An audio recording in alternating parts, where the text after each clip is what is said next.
এই পৃথিবীতে শেষ বলে কিছু নেই। আমি আপনি যখন ভাবি সব শেষ, ঠিক সেখান থেকেই স্রষ্টা নতুন কিছুর জন্ম দেন। একটি গাছের কাটা অংশের উপর বসে আছি, এটা প্রমাণ করছে এই গাছের জাত পাত ধর্ম পরিচয়। ঠিক এমনই ভাবে গাছের নিচে ফুল ঝরে পড়ে, বীজ থেকে নতুন উদ্ভিদের জন্ম হয়, সেই উদ্ভিদ থেকে আবারও ফুল ফোটে। নদী তার গতিপথ শেষ করে সমুদ্রে গিয়ে পড়ে, সমুদ্রের পানি বাষ্প হয়ে আকাশে উড়ে যায়, মেঘ থেকে নতুন করে বৃষ্টি হয়ে আবারও মাটিতে নামে।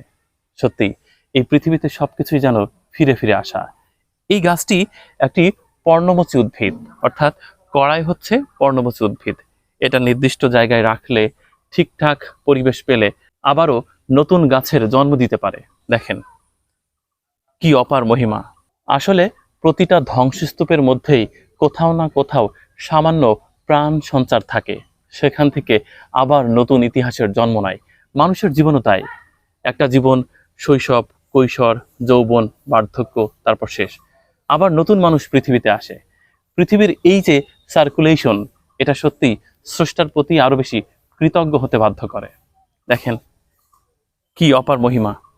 প্রাণ সঞ্চার সব জায়গাতেই লুকিয়ে থাকে।